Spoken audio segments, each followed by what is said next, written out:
दोस्तों हम बात करने वाले हैं एक्सेल के फार्मूला टैब के बारे में, जो कि हम लेक्चर वाइज लेक्चर आपको क्लास दे रहे हैं।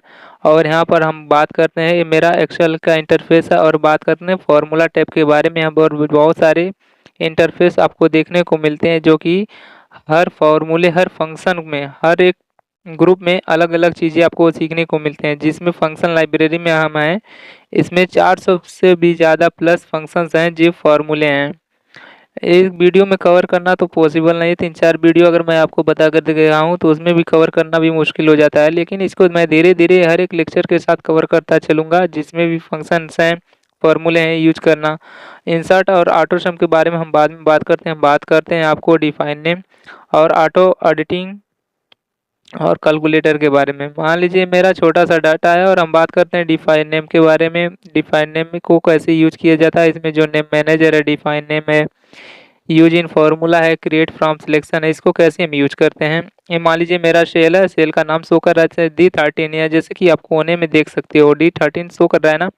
मुझे किसी को बुलाने के लिए तो नाम की ज़रूरत पड़ती है, जैसे किसी बंदे को आप बुलाते हो। तो मान लीजिए मेरा इंग्लिश रेंज है, इस रेंज को मुझे नाम देना है, तो कैसे आप दोगे। मान लीजिए इसमें जो वैल्यूज है उसको आपको कैलकुलेट करना होता है, यानी ऐड करना होता है, तो कैसे करोगे। मान लीजिए इस पोर्शन को मुझे बार बार यूज करना होता है तो दिक्कत होती है। तो मान लीजिए यहाँ जैसे कि फॉर एग्जांपल आपको समझाता हूँ। जैसे इक्वल सम किया मैंने, टैब बटन ओपन करोगे या ओपन के स्ट्रोक लगाओगे तो लग जाता है। इस वैल्यू को मुझे मैन्युअली सिलेक्ट करना होता है ना। तो जैसे कि मुझे मैन्युअली सिलेक्ट किया और ओपन कोष्ठक क्लोज किया और एंटर किया, तो इस तरह से आपका वैल्यू ऐड होकर टोटल आता है। लेकिन मुझे क्या होता है कि जो रेंज है, मेरा रेंज का नाम मैं डिफाइन नेम के अकॉर्डिंग अगर देता हूँ और उसे सिलेक्ट करता हूँ। जैसे मान लीजिए इसको मैंने एक बार सिलेक्ट कर लिया और डिफाइन में आते हैं और नाम यहाँ इसका ऑटोमेटिक शो करने लगता है और ओके करूँगा तो मेरा रेंज का नाम फिट हो गया है। ठीक है भाई। अब यहाँ मैं सम करूँगा, टैब बटन प्रेस करूँगा और मैं यहाँ पर क्या करूँगा, इंग्लिश टाइप करूँगा। देखिए नीचे शो करने लगा और इंग्लिश पर जैसे मैं क्लिक करूँगा और मेरा रेंज सिलेक्ट हो गया है और टोटली इसमें जो वैल्यूज हैं ऐड होकर यहाँ पर आ जाती है। ये होता है कमाल डिफाइन नेम का। जैसे मान लीजिए मेरा हिंदी रेंज है, फिजिक्स रेंज है, तो इन सभी को नाम देना है। तो मैं क्या करूँगा, डिफाइन नेम में जाऊँगा और डिफाइन नेम के अकॉर्डिंग मैं नाम दूंगा। इनको सिलेक्ट करूँगा, डिफाइन नेम में आऊँगा। ठीक है, डिफाइन नेम में आऊँगा और रेंज का नाम दे दूंगा हिंदी। फिजिक्स में आऊँगा, सिलेक्ट करूँगा और हिंदी नाम दे दूंगा। यहाँ फिजिक्स रेंज में नाम हो गया। केमिस्ट्री में आऊँगा, सिलेक्ट करूँगा, डिफाइन नेम में आऊँगा, ओके करके डिफाइन नेम को दे देता हूँ। बायोलॉजी में आऊँगा, डिफाइन नेम में आऊँगा और इसको भी रेंज का नाम दे दिया। नेम मैनेजर में मैंने चेक किया कि यहाँ पर जितने भी मेरे रेंजेस बने हैं इनका नाम क्या है, इसमें वैल्यूज क्या हैं, इसके स्टेटस क्या है, वो सभी आप देख सकते हो यहाँ पे। मान लीजिए किसी को डिलीट करना, आपको सिलेक्ट करोगे और डिलीट बटन पर आओगे, यहाँ डिलीट कर दोगे आप, डिलीट हो जाएगा आपका रेंज। किसी को एडिट करना है तो क्लिक करोगे आप और एडिट बटन पर आप क्लिक करके एडिट उसे कर सकते हो। फॉर एग्जांपल मेरा बायोलॉजी का रेंज है, अब मुझे टोटल का रेंज देना है, सिलेक्ट करूँगा इस तरह से, मेरा बायोलॉजी का है और यहाँ पर रेंज दे दूंगा इस तरह से। ठीक है, तो ओके करूँगा। मैंने जो नहीं देना तो नहीं है, न्यू करना है तो न्यू पर क्लिक करूँगा और क्या करूँगा, और जो मेरा रेंज है यहाँ पे बायोलॉजी का रेंज है ना, तो मैं यहाँ पे सभी को क्या करूँगा, हटाऊँगा और यहाँ के पहले नाम देता हूँ टोटल, टेबल दे देता हूँ। ठीक है, टेबल देने के बाद रेंज में आऊँगा, यहाँ सभी को क्या करता हूँ मैं सिलेक्ट कर लेता हूँ इस तरह से। ठीक है, इस तरह से सिलेक्ट करने के बाद ओके करूँगा तो मेरा एक नया रेंज बनकर आ गया। देखिए टेबल, जैसे कि मैं यहाँ पर लिखूँगा इक्वल और जैसे कि मैं यहाँ पर टेबल लिखूँगा ना, तो मेरा टेबल जो रेंज में जितने भी आ रहे हैं वैल्यूज सभी सेलेक्ट हो जाएंगे इस तरह से। देखिए सेलेक्ट हो गया, आपको समझ में आ गया। अब जैसे कि मैं यहाँ पे इक्वल किया हिंदी, हिंदी का रेंज सेलेक्ट हो गया। आप देख रहे हो ना कि वो कलरफुल हो जा रहा है। हिंदी को हटाऊंगा, यहाँ पर लिखूंगा फिजिक्स, फिजिक्स का रेंज मेरा सिलेक्ट होकर आ गया कलरफुल में। तो आप उसे इस तरह से यूज कर सकते हो जिस भी पोर्शन को आपको यूज करना आता है। वैल्यू नहीं लगाओगे तो आपका पहला फार्मूला वैल्यू में आएगा। अब बात करते हैं यूज इन फार्मूला। तो जैसे हिंदी को मैं यूज करूँगा, हिंदी आ गया। अब यहाँ पर इसके बगल में इक्वल के बगल में जो मुझे फार्मूला यूज करना है, फार्मूला यूज करके एंटर करेंगे तो मेरा वैल्यू ऐड इस तरह से हो जाता है। अब जिस भी चीज़ों को, जैसे कि मैं यहाँ पे डिलीट करता हूँ, अब बताता हूँ अच्छे से। देखो यूज इन फार्मूला का मतलब क्या होता है कि यूज इन फार्मूला जो मेरा रेंज है उसको सिलेक्ट करूँगा। जैसे कि ये फिजिक्स का रेंज हो गया। ठीक है, इसको मैंने केमिस्ट्री का, तो यहाँ पे रेंज में जो फॉर्मूला यूज करना है, सम का हो चाहे मल्टीप्लाई का हो चाहे सब्ट्रैक्ट का हो, यूज करके आप इस तरह से यहाँ पे काम कर सकते हो। ये होता है फॉर्मूला यूज का। ठीक है, अब हम बात करते हैं क्रिएट फ्रॉम सिलेक्शन का। तो वो कैसे यूज किया जाता है, पहले नेम मैनेजर में आओगे और इन सभी को डिलीट कर दोगे। आप इस तरह से डिलीट किया जा सकता है, आप देख सकते हो अच्छे से। ओके, समझ गए। अब हम बात करते हैं क्रिएट फ्रॉम सिलेक्शन का। इस तरह से इसका पूछ रहा है वैल्यू कि जैसे कि यहाँ से मैंने क्या किया, सभी को सिलेक्ट किया, इसमें रॉ और कॉलम के अकॉर्डिंग काम करेगा। क्रिएट फ्रॉम सिलेक्शन का इसमें पूछ रहा है टॉप बेस के या रो या कॉलम बेस पे।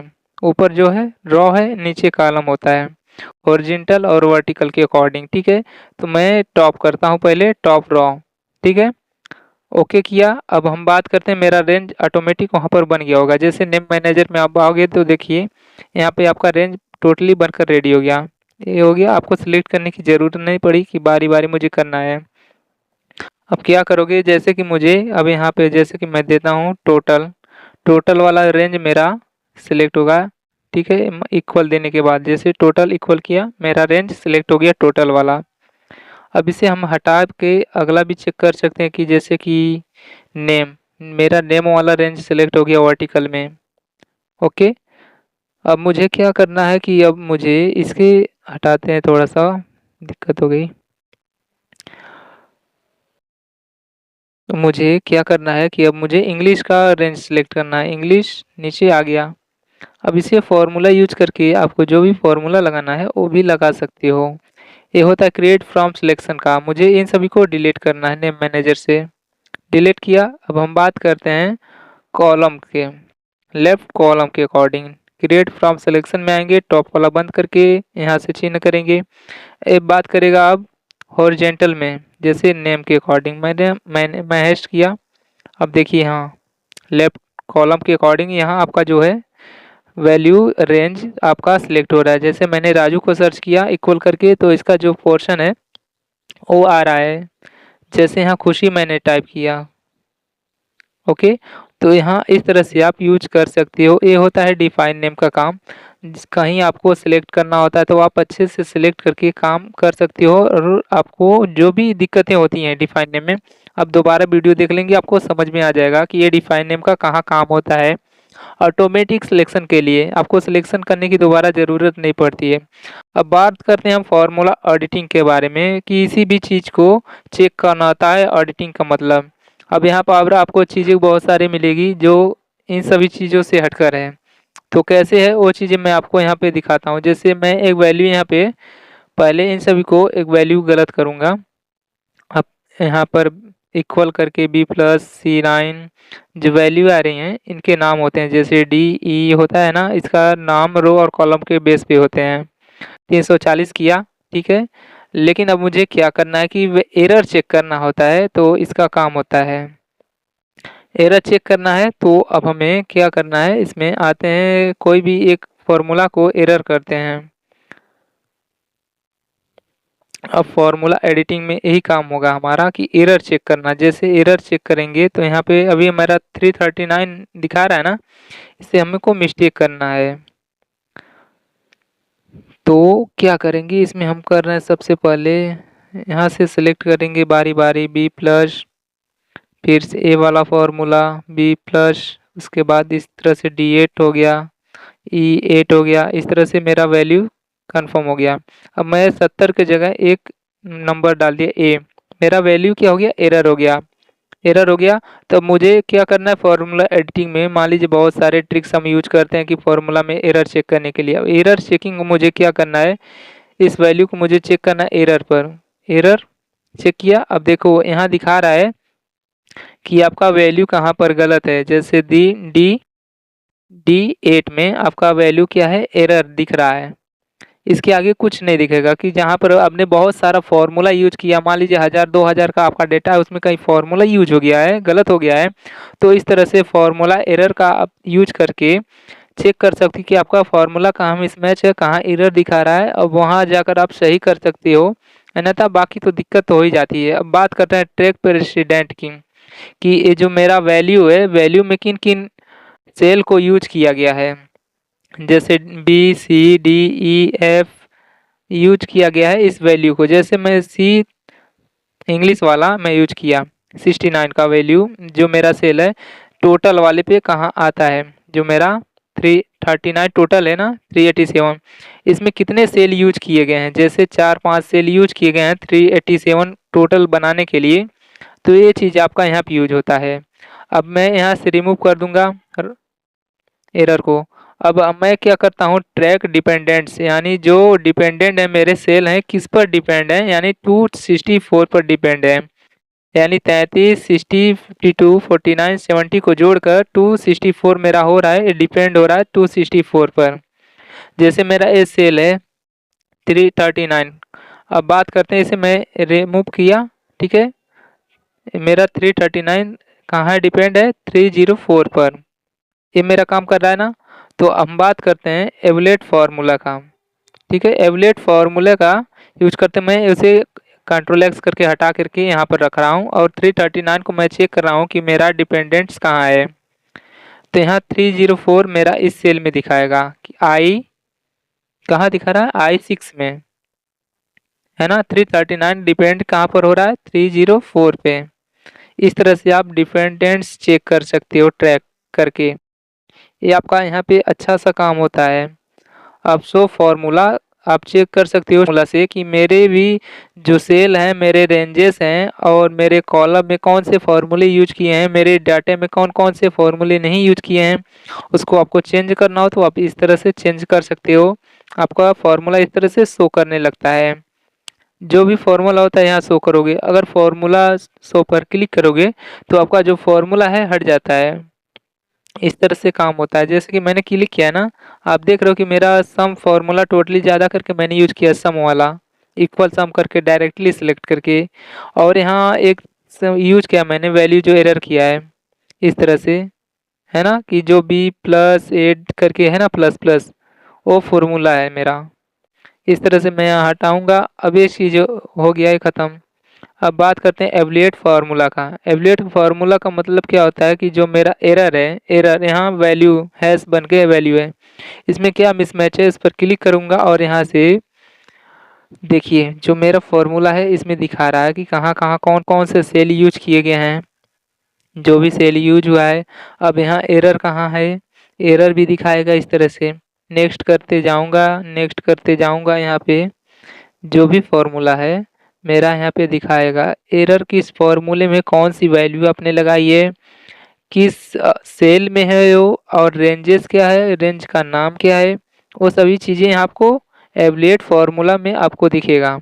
अब वो आसानी से आप मान लीजिए 2-3 हज़ार का आपका डेटा है, तो आप आराम से जा कर के क्या करते हो, चेंज कर सकते हो, और आपका जो डेटा है, वैल्यू जो एरर आ रहा है वो आपका आसानी से चेंज हो जाएगा।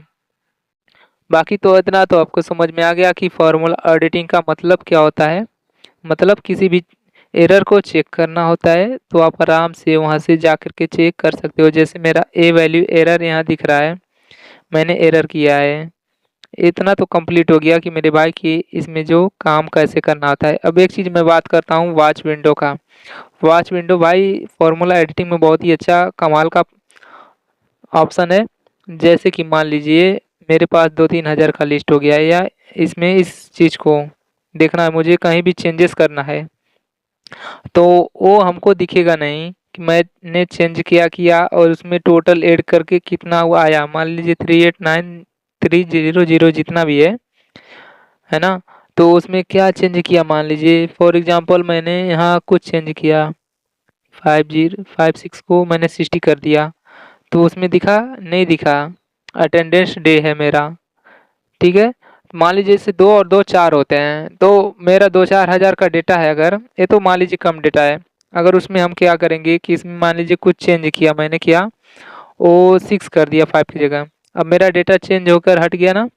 तो उसको मैं कैसे देख सकता हूँ लाइव, कि जैसे टेलीप्रॉम्प्टर रिकॉर्डिंग, तो मेरे सामने रहे, मैं डेटा चेंज करता रहूँ, उसमें मुझे पता लगे, तो मैं वॉच विंडो का काम यूज करूँगा, और मैं उसे सेलेक्ट करूँगा और ऐड करूँगा यहाँ से, और जिस भी सेल में मुझे ऐड करना है इस तरह से करूँगा, ठीक है, और ओके कर दूंगा यहाँ से। अब देखिए कि मेरा 993000 जो है यहाँ पे दिख रहा है। अब जो भी चेंजेस मैं करूँगा मेरे सामने दिखेगा कि मेरा चेंजेस क्या हो रहा है। जैसे 1 को 5 किया, एंटर किया, अब यहाँ मेरा चेंजिंग जो हुआ है वो दिख रहा है, ना कि मुझे बार बार नीचे स्क्रॉल करके जाना पड़ेगा। नीचे मैं स्क्रॉल नहीं कर सकता कि डेटा मेरा इतना लंबा यार, तो बार बार नीचे स्क्रॉल होऊंगा, ऊपर जाऊंगा, चेक करूंगा कितना हुआ कितना नहीं हुआ। अब एक चीज़ जो है मेरा, यहाँ से इस तरह से इसमें भी फीड कर सकते हो आराम से, कि ऊपर नीचे अपना डेटा स्क्रॉल करते रहो आप। एक साथ 2-3 टैब को भी आप इसमें क्या कर सकते हो, ऐड कर सकते हो। जैसे मान लीजिए ये मेरा दूसरा टैब है, इसको मैं यहाँ से यूज करके कर लेता हूँ और ऐड हो गया मेरा। अब इस सेल को यूज कर लिया मैंने। अब मेरा किसी बॉस ने बोला कि इसका टोटल वैल्यू क्या है, तो मैं टैब पर नहीं जाऊँगा, यहीं से बता दूंगा कि सर इतना है। ये मेरा दूसरा टैब है। यहाँ इसका जो भी चेंजेस करना है मुझे उसमें दिख रहा है कि मैं कितना चेंज किया और कितना नहीं चेंज किया। ये होता है वॉच विंडो का अच्छा सा काम, कि मुझे टीवी के जैसे दिख रहा है और मैं यहाँ बैठे बैठे काम कर रहा हूँ, और जो भी गलत होगा तो मैं आराम से यहाँ देख करके चेंज कर लूँगा। ये होता है वॉच विंडो का काम। बाकी आप समझ गए होंगे कि डिफाइन नेम, फॉर्मल रेटिंग और वॉच विंडो का काम क्या। अब बात करते हैं कैलकुलेटर के बारे में, और ये भी बहुत ही अच्छा चीज़ है जो कि आपको कहीं कहीं कभी आपको देखने को मिलता है, आप फंस भी जाते हो तो ये चीज़ें आपको अच्छा सा सजेशन देगा। जैसे कि इसमें ऑटोमेटिक है और मैनुअल है, और डेटा टैब को इसमें ऑफ करने के लिए भी ऑप्शन है। तो मैं बात करूँगा अभी ऑटोमेटिक पर। ऑटोमेटिक कैसे काम करता है वो चीज़ें आपको यहाँ पर सीखने को मिलेगा अच्छे से। जैसे मेरा ये चीज़ें हैं, मैं इसे डिलीट कर देता हूँ। अब मैं यहाँ एक काम करता हूँ, जैसे इक्वल किया और सम किया, है ना, तो मैं अभी ऑटोमेटिक अब आपको समझा रहा हूँ कैलकुलेटर में। ठीक है, कहाँ कैसे काम होता है। मैंने ओपन किया और इन सभी को मैंने सिलेक्ट किया, और जैसे मैं यहाँ पे कॉमा क्लोज करूँगा और एंटर करूँगा, ये मेरा ऑटोमेटिक हुआ है ना, मैंने मैनुअल नहीं किया। अब ड्रैग ड्रॉप करूँगा तो मेरा क्या होगा, सभी जोड़ जाड़ कर आ जाएगा टोटल ऑटोमेटिक। अब ये होता है कि ऑटोमेटिक काम, जैसे मैंने 54 को क्या किया, 33 किया, और यहाँ जैसे देखिए 232 लिखा है ना, एंटर करूँगा तो चेंज हो गया, क्या ऑटोमेटिक काम हुआ है, ना कि मैनुअल। अब 60 को मैं क्या करूँगा, जैसे 60 को 90 किया, और इसमें इस पोर्शन में 249 को आप देखेंगे, जैसे मैं एंटर करूँगा 279 हो गया, ऑटोमेटिक काम हुआ है। अब इसको मैं क्या करूँगा, ऑटोमेटिक से हटा के मैनुअल कर दूँगा। अब इसको डिलीट करता हूँ टोटल को, तो आपको अभी समझ में आ जाएगा कि इसका मतलब क्या होता है। अभी मैनुअल हो गया। ओके, तो आपको इसमें इसका ट्रिक दिखाते हैं। इसको टोटली मैंने किया, अब आते हैं यहाँ से, मैंने सम कर दिया, ये हो गया सम। अब आते हैं फार्मूला में। अब इसको मैंने ड्रैग ड्रॉप किया, चलिए ड्रैग ड्रॉप कर लेते हैं, और ये आपको समझ में आ जाएगा कि मेरा 387 मैनुअली अभी तो दिखा रहा था ऑटोमेटिक में कि मेरा टोटल हो गया। अब यहाँ कैलकुलेट नाउ जब तक मैं करूँगा नहीं तब तक ये मेरा नहीं होगा। देखिए कैलकुलेट नाउ मैंने किया, अब टोटल जोड़ जाड़ कर आ गया। अब 73 को मैंने चेंज किया। अब जब तक एंटर करूँगा नहीं या कैलकुलेट नाउ नहीं करूँगा, एंटर तो मैं कर लूँगा तो वो चेंज नहीं होगा।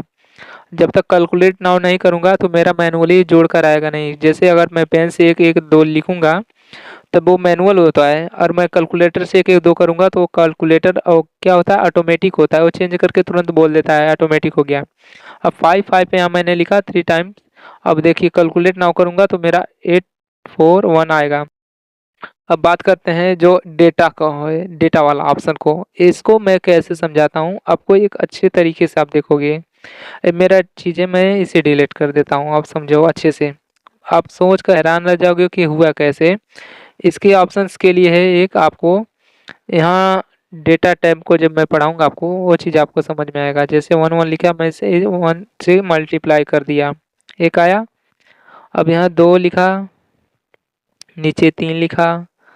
आप अच्छे से समझो इसका काम, बाकी तो आपको समझ में आ जाएगा अगले लेक्चर से जब मैं इसका वीडियो बनाऊंगा। अब मुझे मान लीजिए यहाँ 3 का टेबल चाहिए, अब मुझे क्या चाहिए, 6 का टेबल चाहिए, अब मुझे 9 का टेबल चाहिए, अब यहाँ मुझे 12 का टेबल चाहिए।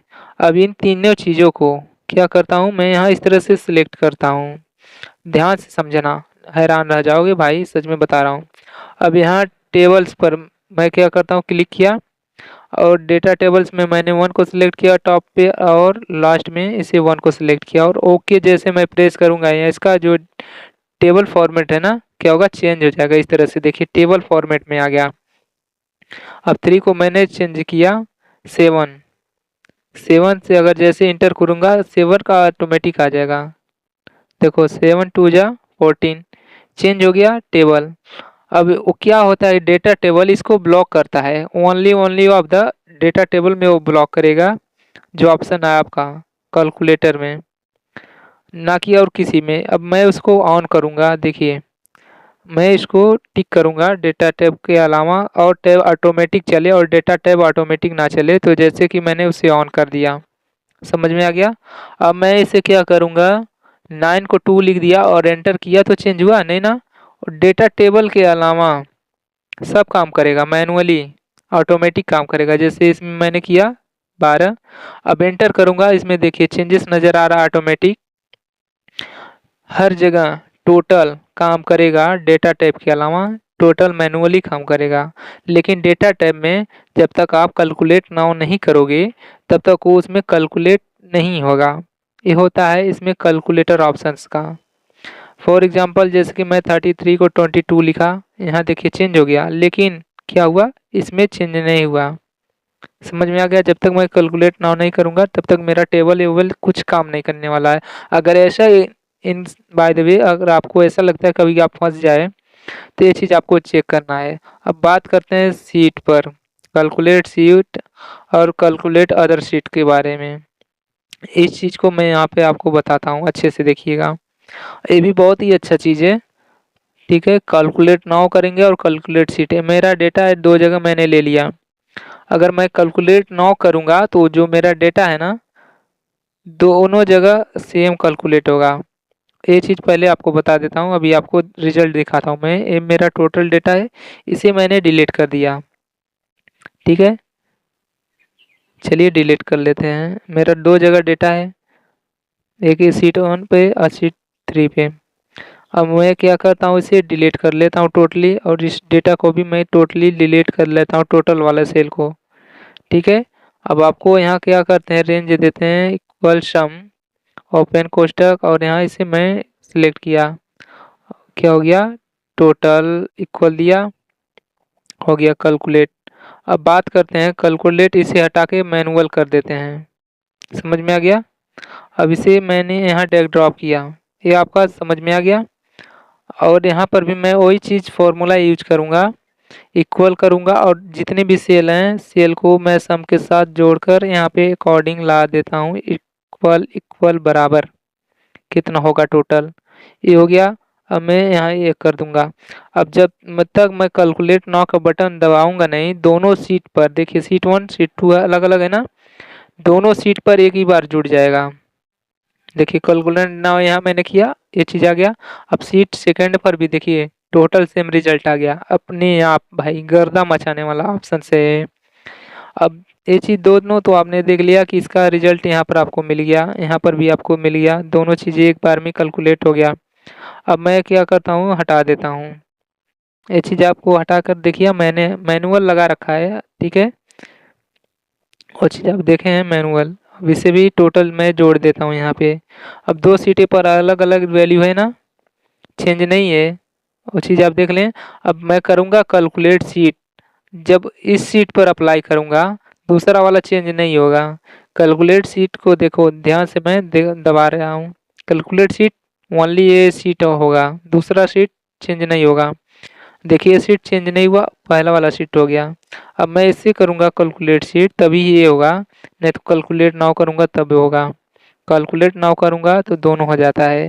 ये ऑप्शंस आपको यहाँ पे देखने को मिलता है, और ये चीज़ें आपको अच्छे से समझ में आ जानी चाहिए कि जब भी मैं यूज करता हूँ तो आपको सीट में करूँगा सीट होगा, कैलकुलेट नाउ करूँगा तो दोनों सीटें जितने भी सीट में रहेंगे वो सभी कैलकुलेट हो जाते हैं।